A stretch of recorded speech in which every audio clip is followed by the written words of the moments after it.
fields, the improved parking along Hibbard Road, the what we call the Little League Field number 1 that's tucked back in behind the existing Nielsen area. No changes to tennis court, no changes to paddle, no changes to the golf facilities themselves. Everything is basically intact with the improvement of some detention and storage areas on the driving range up to the north, what would be the northwest corner of the site, and then some other sporadic areas where we need to get some more detention in there to solve stormwater problems relative to improving the fields.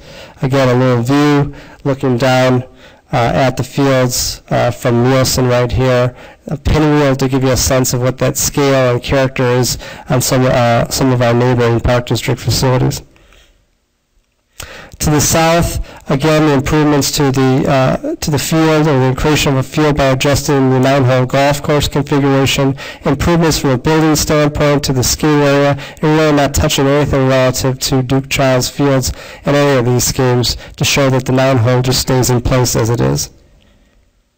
Views looking from the north, east, northwest, southwest, and southeast to the concept day. Again, taking a good look at how this circulation works. Folks coming in off Elm have the ability to drop off all along the frontage here and kick back out as they do on Oak, and or to head north, look for parking, and kick back out onto Pine Street. Really no different circulation than there is today in terms of access onto Hibbard, but better circulation for drop-off in front of the buildings. May require some changes to the existing vegetation that's in front of the Nielsen Center, but nothing of major consequences to the character of that space. Concept B, Concept C, and Concept D all make more significant leaps of faith and changes to the park based on the assumption of trying to accommodate better facilities, but also some more facilities, and also to address the issue of circulation and parking a little bit more appropriately from a global standpoint.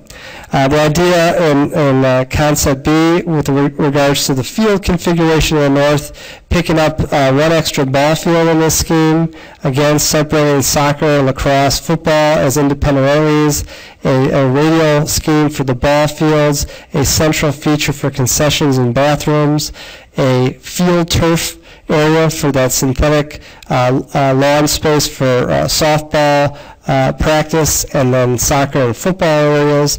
We're no longer showing a connection of parking to the north here that is all detention or compensatory storage space for stormwater.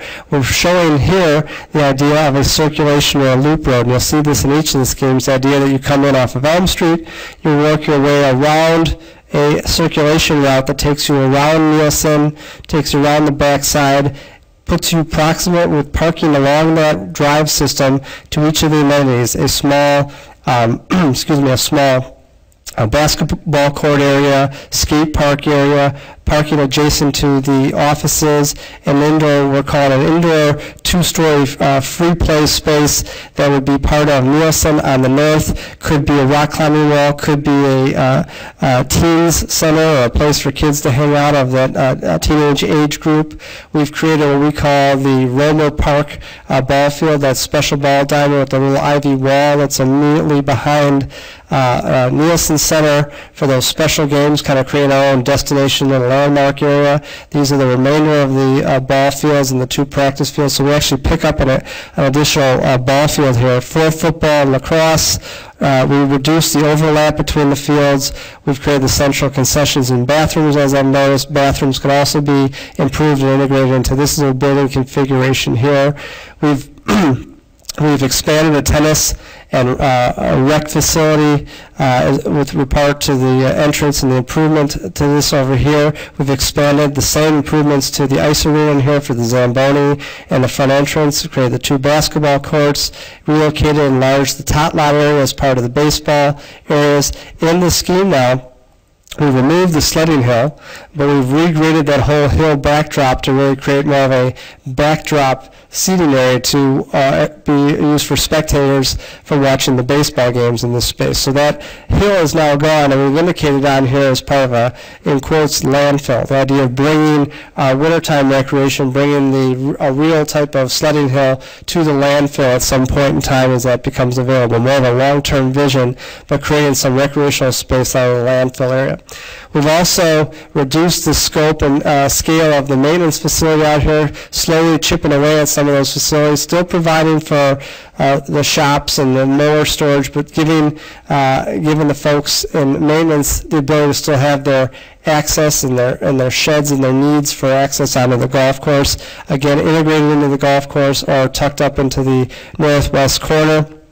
One of the big components that's as part of this plan is identified here, relocation of the driving range. And in the plans that you see moving forward as part of B, C, and D, the driving range is now taken out of its current location to expand those ball fields, improve those ball fields, and then give us that ability to have that circulation drive and proximate parking on this plan. We have 371 spaces on this plan, about 54 additional cars. We have additional stacking space for turning movements now on Elm, so we don't have all those problems of everybody bunching up in that area. One of the key things that's part of this move of the clubhouse to an area that is really along the start of the 9-hole and running parallel with the forest preserve areas. We move the driving range down that area and its current size and configuration in this scheme. We've improved the dynamics of stormwater areas in there. We've created a brand new park clubhouse facility, two-story facility, smaller footprint but more efficient with regards to banquet and recreational space in the second floor, clubhouse, locker rooms, lounge, pro shop, and such on the first floor. Better and improved practice facilities off the back of the area right now. So essentially we've moved the clubhouse to the area where the putting green is right now, so better drop-off, better circulation. We've provided for, in this plan, a reconfigured, and you'll see this in all plans, a reconfigured 9-hole golf course. So all of the plans moving forward have circulation, new clubhouse facility, relocated driving range, in addition to a new reconfigured 9-hole golf course, par 3 golf course. It's shorter.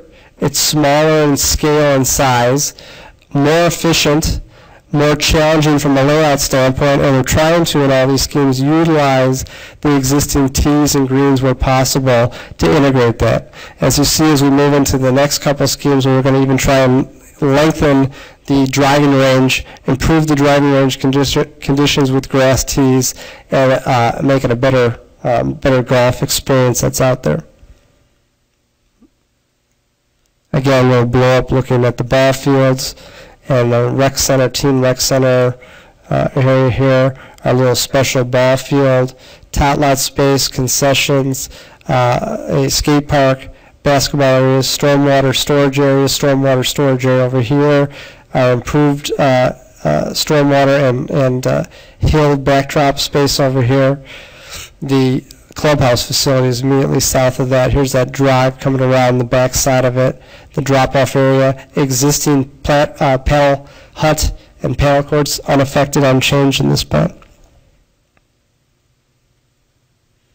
And there's a view looking back at our little Romer field here with our brick wall looking to the north, all the fields. This area was the area of the former driving range from a standpoint or a scale of where we're at. Right beyond this is the first hole along the 18, and these are the homes along Sunview Lane. And to the south, the reworked 9-hole course. Weaving its way through here, the improved and updated driving range. Again, those improvements to the existing skating facility, and then stormwater storage, we call kind of a dry basin or wet meadow type of basin along the edge of Hibbard Road to the south, adjacent to Cherry Street. Views looking from the north as you're coming around the main drive. Here's the paddle house right here, the clubhouse. Here's the back 2 paddle courts. Drive comes around again, parking off of that, supporting all the facilities, clubhouse, drop-off, parking for golf, skating, and what have you, improved short game areas. Then there would be our driving range going to the south, and our new 9-hole immediately adjacent to that, service facility in the background, landfill off in the distance. Looking from the northeast,